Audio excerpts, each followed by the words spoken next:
السلام عليكم ورحمة الله وبركاته. حبايبي عاملين ايه؟ يا رب تكونوا في احسن حال. النهارده ان شاء الله هنعمل الكلوركس الالوان في البيت. طبعا احنا عارفين الكلوركس مقاطعة، فاحنا هنحاول نعمله بمكونات من البيت، ونفس المكونات اللي بتتعامل بيها الكلوركس. هنا هنجيب لتر ونص من المية، هنكب عليهم كوباية من الصابون السائل لو بس تكون نوعية كويسة.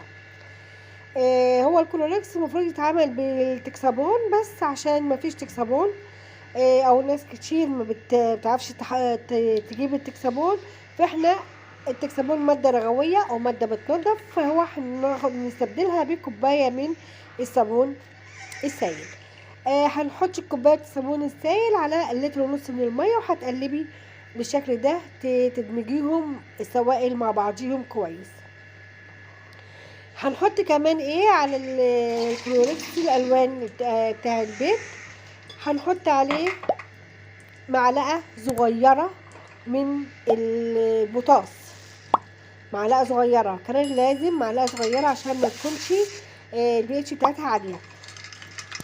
معلقه صغيره من البوتاص، هتقلبيه كويس، تدوبيه في نص كوبايه ميه، وهتدوبيه كويس جدا قبل ما تحطيه على خليط الميه والصابون.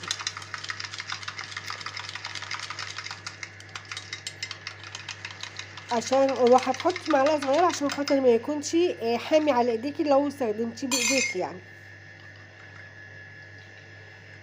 كده نص معلقه صغيره، معلقه شاي، وكرر معلقه شاي، معلقه صغيره من البوتاص، هتدوبيهم في نص كوبايه ميه، وهتنزليهم على خليط الميه والصابون.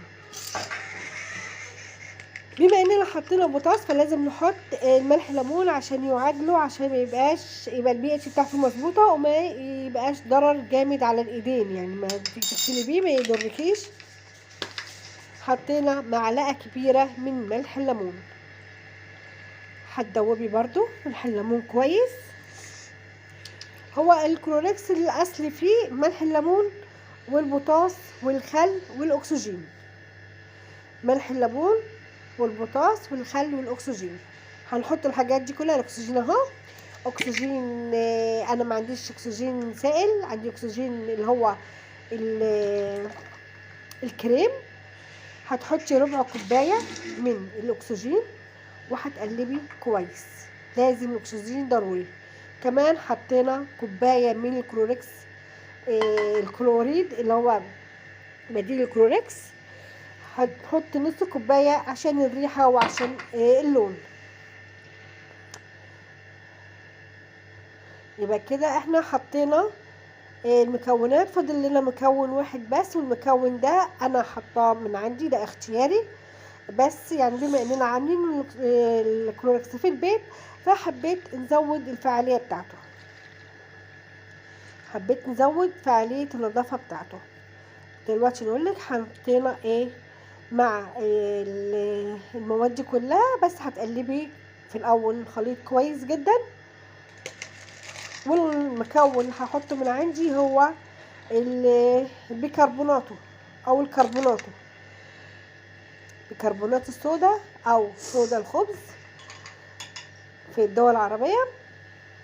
ده زيادة من عندي، زيادة للنظافة لكل حاجة. انتوا عارفين طبعا الكربوناتو وفوائده كتيرة في الغسيل وفي كل حاجة، يعني بصراحة فوائد عظيمة جدا في التنظيف. كده حطينا كل المكونات، هتقلبي كويس جدا.